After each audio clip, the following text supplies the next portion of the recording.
Selamat datang kembali pemirsa, selamat bergabung dengan channel Menuju Pemilu 2024.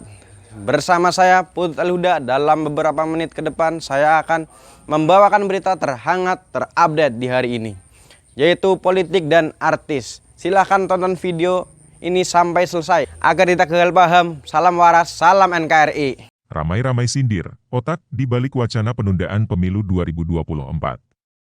Jakarta, kalangan masyarakat sipil dan oposisi menduga ide penundaan pemilu 2024 yang berdampak pada perpanjangan masa jabatan presiden datang dari sosok tertentu, bukan dari parpol langsung. Sekretaris Umum PP Muhammadiyah Abdul Mukti mengaku mendapat informasi bahwa ada pihak tertentu yang menekan partai politik untuk menyuarakan penundaan pemilu 2024. Memang ini banyak spekulasi karena sebagian mengatakan itu adalah inisiatif pimpinan partai politik itu sendiri.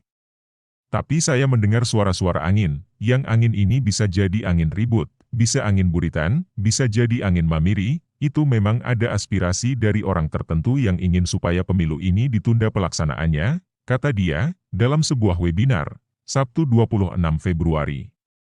Orang tertentu itu tidak perlu disebutkan namanya, mungkin ketua-ketua umum itu tahu, tapi saya sempat komunikasi dengan beberapa pihak, katanya ada tekanan dari pihak tertentu kepada partai politik untuk bersuara tentang penundaan pemilu 2024, lanjut dia.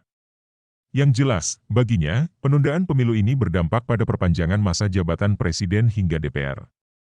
Penundaan pemilu yang berkonsekuensi terhadap perpanjangan masa jabatan presiden, wakil presiden, kemudian kabinet, DPR, MPR kemudian DPD, DPRD tingkat 1 DPRD tingkat 2, dan jabatan publik yang terkait dengan itu, urai Mukti. Senada, pakar hukum tata negara dari Universitas Andalas Ferry Amsari menilai usulan penundaan pemilu 2024 datang dari Presiden Joko Widodo.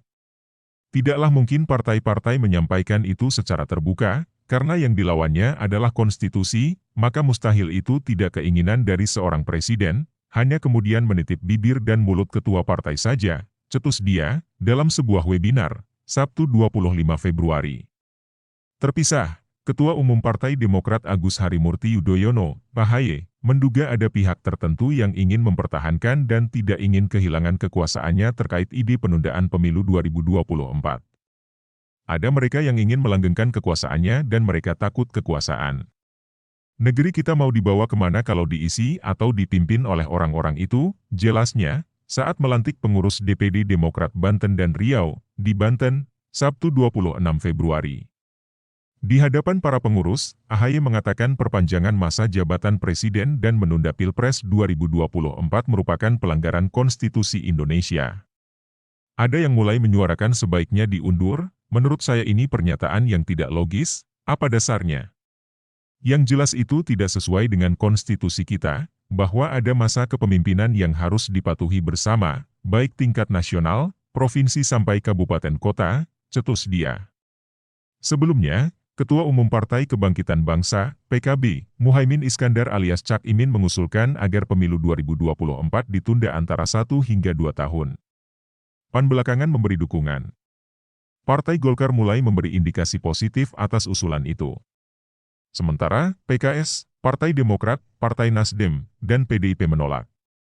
Lalu, PPP dan Gerindra belum menyatakan sikap.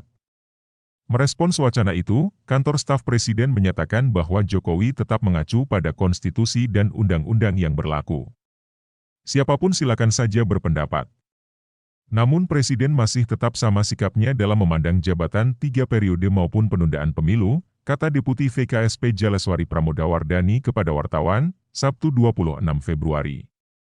Namun demikian, dia tak merinci secara tegas mengenai sikap Jokowi dalam memandang penundaan pemilu yang dapat berimplikasi pada penambahan waktu dirinya menjabat sebagai presiden itu.